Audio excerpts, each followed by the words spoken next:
The People's Countryside The Environmental People's Countryside Debate Environmental Debate Podcast. The People's Countryside Environmental Debate Podcast. People's Countryside Environmental Debate Podcast. People's Countryside Environmental Debate Podcast. Do you guys feel overwhelmed by the mass migration into and across Europe? Does talking about death speak it into existence?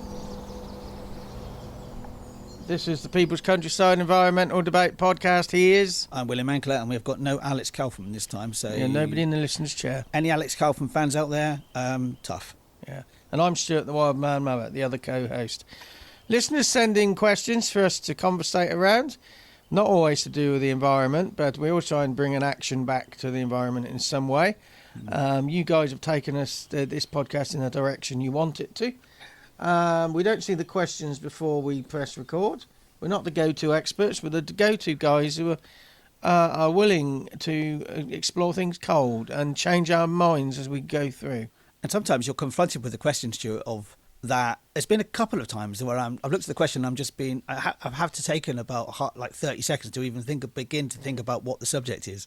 Because it is so... There's a lesson there. It is so cold, isn't it? Yeah. Yeah. So, but it's a good exercise of your own thinking, of your own mind, biases, exactly, but also your own knowledge as well. It might confirm, it might go against what you already know. Today we got questions from Unity in Paddock Wood, Kent, England, and Estefania from Jalisco in Mexico. Yeah, Stuart always gets a lisp when he says Mexico for some reason.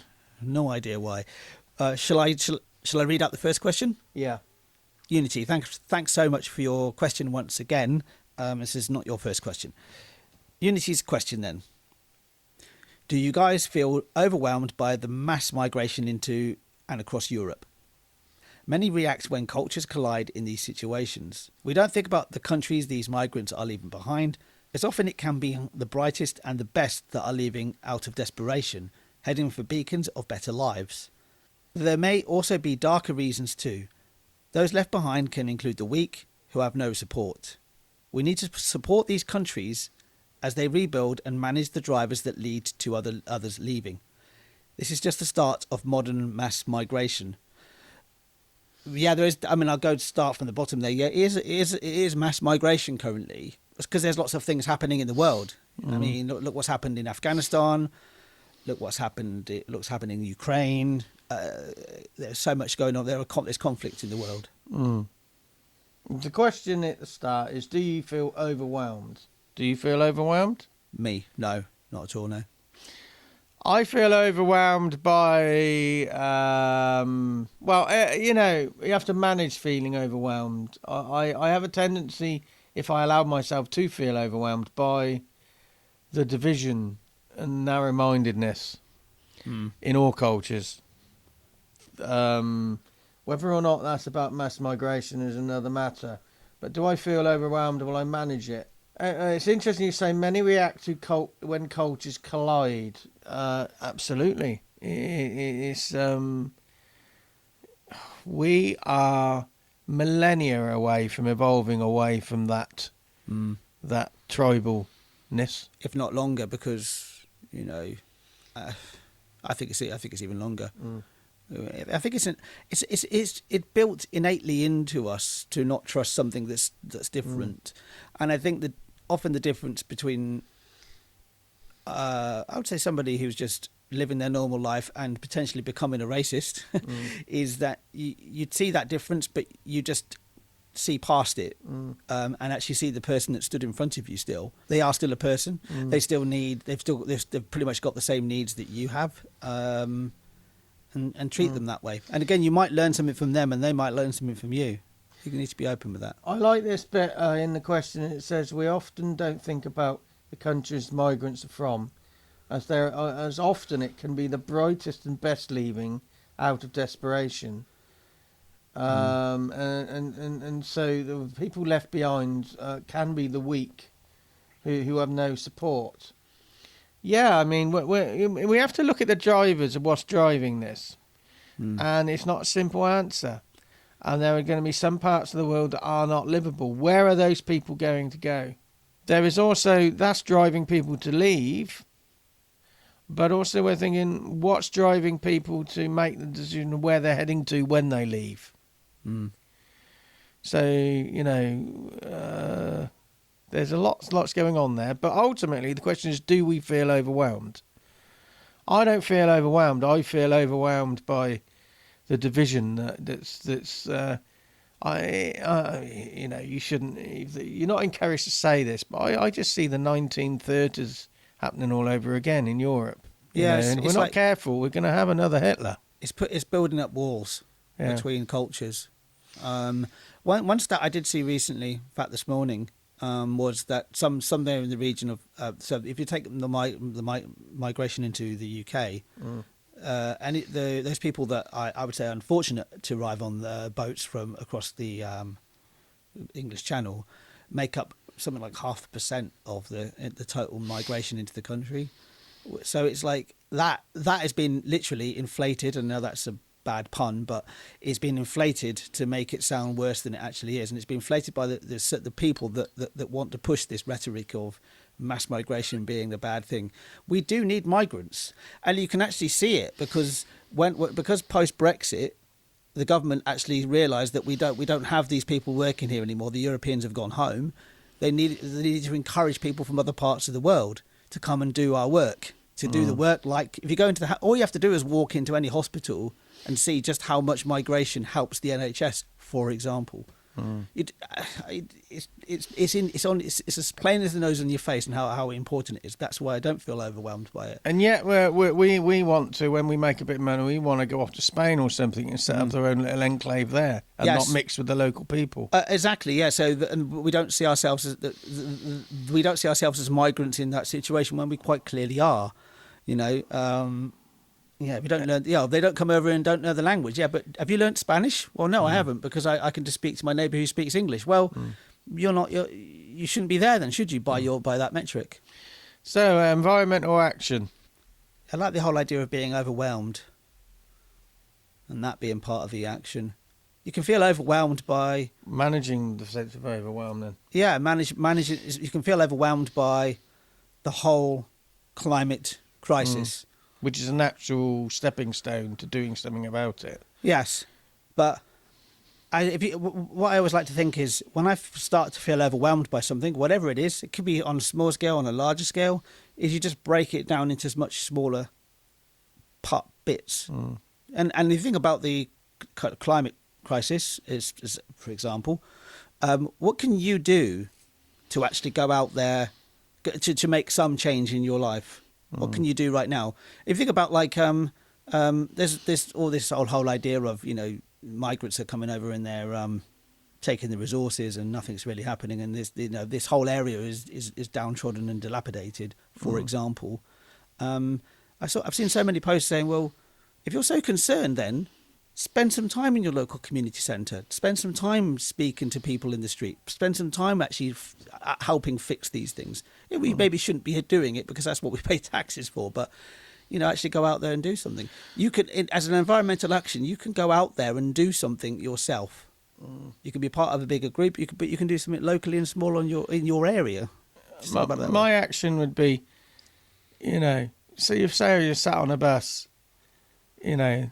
that person who's annoying you at the other end, they're a human being. They're not necessarily a total cunt. You have to think, the rest of the bus might think you're the total cunt.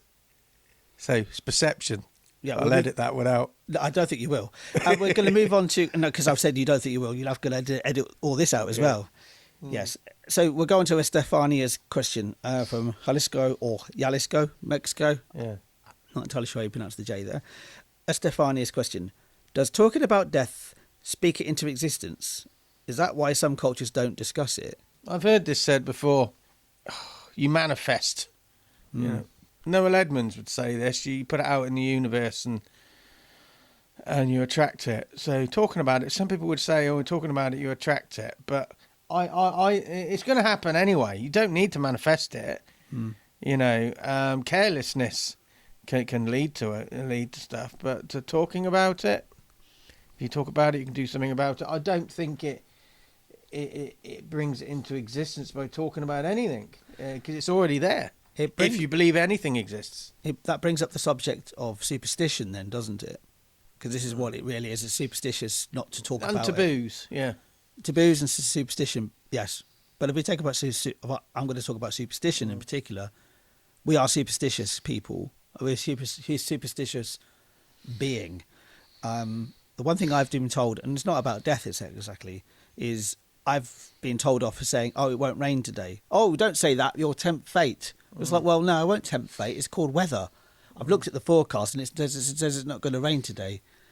So you're telling me that if I say it rains today, then the weather will completely change its mind and go, "Oh yeah, that William who lives on 25 Acacia Avenue is saying that it's going to rain today. It's not going to rain today, so I'm going to show him I'm going to rain." It's the same with death. Yeah, if you can't, you're not going to speak it into existence unless unless I'm not necessarily about death, but some things you can cause to happen if what you're saying is part of a wider package of habits that are leading you down a certain path. Yes. But the thing about is that why some cultures don't discuss it. I think a lot of cultures that don't discuss it have just got into the habit of not discussing it, so it then becomes an issue. And then becomes a taboo. The Victorians were specifically morbidly fascinated. Had morbid fascination. These pictures, didn't they, of dead people? Yeah, exactly. Yeah, and if you look at all you have to do is read Charles Dickens, for crying out loud. Christmas Carol being a great example. It was all part of the morbid fascination. As far as I remember, that kind of comes from. It was when we began to understand how the body actually even works. It was quite recent science that we actually realised what the internal organs were and what they all did and how it worked and how disease worked and all that sort of stuff. It's only been in the last 150 odd years or so.